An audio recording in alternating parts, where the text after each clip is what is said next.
With me is Spencer Gordon-Sand, the CEO of Orange Cap Games, and we're going to explain a little bit, Spencer, what it is you're doing. So you were a successful fund manager in the crypto space, and then became CEO of Orange Cap Games and Burb. So what made you want to be an operator again? For me, it was, investing in some really great companies was very fulfilling. But at a certain point, there's like, what do you want to see in the space? And you have to be the one to go do it. And I saw that really tech had driven crypto for the prior cycles, but tech was really plateauing. And the new frontier for crypto was intellectual property, was distribution. And I thought there was this incredible intersection available at collectibles, intellectual property, and how do you grow the industry, make it something very real, tangible, put it in people's hands and homes. And when I didn't see anyone executing the way that I would have executed, I said, hey, you know what, rather than wait for someone else to do it, let me go and be that change, be that voice. And that's what our company is about. Okay, so now Burb and crypto and meme coins and in general, some people think this is kind of silly but what's your counter argument to that? So actually, I have no counter argument. I think they are very silly, but I think we should embrace that, right? I think really when you look at it, even the stock market itself, we're here at the New York Stock Exchange, has become more silly over time. Companies are more decoupled than ever from their underlying business endeavors. There's more quant trading on algorithms that don't look at the underlying company. Really, there's this memification of the stock market. We saw that with Bed Bath & Beyond. We saw that with GameStop. We saw that happening over time. And I think we'll see this convergence where things are just getting more ridiculous. And I don't think it's necessarily a bad thing, right? It's just we lean into it more and more. And that's really what crypto is. If we were just trading companies, well, the stock market's probably a better vehicle for that, right? Mm-hmm. And so if we are trading absurdity, if we are trading humor, if we are trading this sort of Dadaist movement, then crypto is actually the best vehicle for that, and we should lean into it.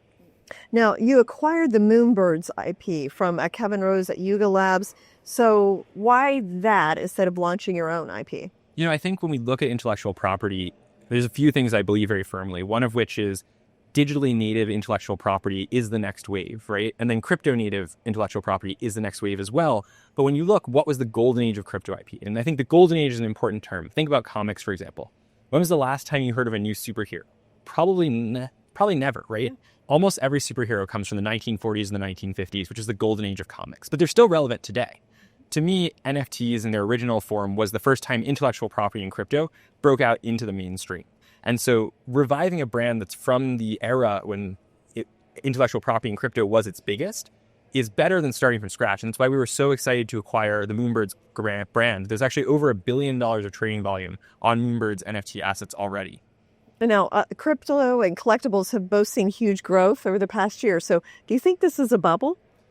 I think it's really actually a shift, which is you see the younger generation, homes are no longer aspirational, they're no longer seen as attainable. And so when you have the younger generation not saving for housing, they actually have more spending power. You see this across luxury. The average age and average spend of consumers in the luxury category, Gucci, Louis Vuitton, etc., has been going down about 1 year every year for the last 10 years. This is a pretty crazy shift, right? And where do you see that spending moving? You see it moving to collectibles. You see it moving to crypto. You see it moving to affordable luxury is kind of what I want to think of it as. Affordable savings, right? We're not trying to save for a house. We're trying to do something more extreme, more interesting that serves our interests. And so the younger generation has more spending power today than it's ever had. And this is what's driving the growth in collectibles and the growth in crypto. Yeah, interesting. So now most collectible companies are legacy companies that have a lot of money. Your company recently sold over 8 million in physical trading cards and blind boxes last year. So how do you compete with the big legacy companies?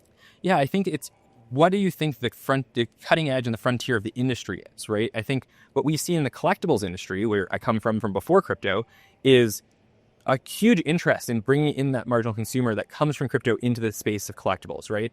Conversely, for crypto, we want to bring the people from collectibles over to crypto. And there's this actually very beautiful exchange that happens when we work with these partners. This is why we've done official partnerships with eBay, with PSA, with CGC. Many of the legacy huge companies were distributed by ACD, by GTS, by many major distributors in North America, Star City Games, is because they want to see this coming together of these two industries. There actually is a lot of overlap, and that's why, unlike in a lot of industries where crypto is kind of a dirty word, collectibles is actually very excited to find that intersection and really have it work. Mm-hmm. And a lot of crypto companies talk about technology, but you're really focusing on culture and distribution, seems like. Absolutely. As I said, I think technology grew substantially in the 2016, 17, and 21 cycles, but really it's all very good now, right? And so the thing that, and this is not a bad thing, this is maturity. Maturity of the industry is that we're not competing on technology, we're competing on distribution.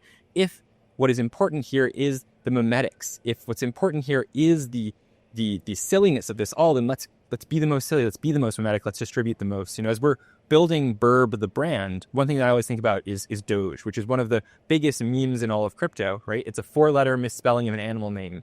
Burb is a 4-letter misspelling of an animal name. And I think that it sounds so fundamental, it sounds so simple, but it's actually very powerful in terms of what it means for the growth of the meme that we're driving. Yeah, I mean, it's really interesting, what all has been happening here. Now, why is IP and Collectibles the right type of company for crypto? Absolutely. So I think the intersection that matters the most is a very silly meme with a very real company behind it, right? Where can you generate real revenue? But not just that, real revenue that in its revenue generation distributes the IP and perpetuates the meme. This is where collectibles work in a way that nothing else works. When you sell collectibles that feature an IP, when you distribute them, put them on their shelves, that furthers the meme. When the meme succeeds more, it makes more people interested in the collectibles. And you have this flywheel that really feeds itself and is very self-reinforcing. Conversely, many other revenue models don't quite take into account distribution as the core way that revenue is generated, and they don't reinforce themselves in that way. So when I look at it, it's this beautiful nexus. You have a legacy industry that you can come into where the incumbent players want to work with you, and you can generate great revenue, distribute really well, and also serve the interests of your community and the stakeholders across your ecosystem. And how do you find traditional collectible companies? Are they embracing crypto, or how did they see it? Some are, some aren't. I think the most forward-thinking ones are, but really what you see is I have a lot of my friends from the collectible space. They take their silly internet money and they trade it for their shiny cardboard, and they go back and forth and they exchange crypto for collectibles and collectibles for crypto. So the bid on collectibles from crypto market is very important to the collectibles market, and they know that. That's why, for example, we were the first ever company to get to put PSA's logo physically on a card, which we distributed New York Comic Con and San Diego Comic Con, which is very exciting. But that is a legacy brand that's very protective of its image. But they know how important the crypto consumer is to collectibles. And that's why this industry, more so than any other industry, is a great beachhead market for us to break in and prove this model that crypto can come in and be a part of an existing ecosystem that's growing. Yeah, and especially the younger generation seems to be embracing this as well. And you've chosen a more operationally complex path. So why did you choose that? Yeah, I mean, we manufacture physical trading cards. We manufacture Pop Mart style blind boxes. This is hard to do, but it's because it's hard to do that it's important to do. And that's where we can differentiate, right? When we're breaking into a new industry, when we're coming and we're breaking into collectibles, the bar is so high. We can't just be as good. We have to be better in terms of the production quality, right? Why would you buy a Vibes trading card instead of a Pokemon trading card, right? Pokemon is a much bigger IP. Why would you do that? Part of it has to be because it's printed better. 59% of our cards grade a PSA 10. That's the highest grade possible. That's the highest of any game ever by more than 2x the next highest game, right? And it's because we're so obsessive about quality of production. We actually manufacture our own paper. We made orange core paper for our own products, which is becoming an industry standard. And it's so important for us to be that obsessive about detail, because anytime you're a new breaking into an industry, they're looking for a reason to push you out. And we need to give them no reason. As a matter of fact, we need to be so good that they must like it. Yeah. They must come back for more, because it's so much better or different than what they've expected. And I feel like we have achieved that. We're always trying to achieve that more and more. But doing the hard thing is often really important, because it's what sets you apart and what lets you break out. Yeah, interesting. So now you were World Cup and a Grand Prix foil fencer in the U.S. Before going into business. So what lessons translate from that athletic endeavor that you did versus business?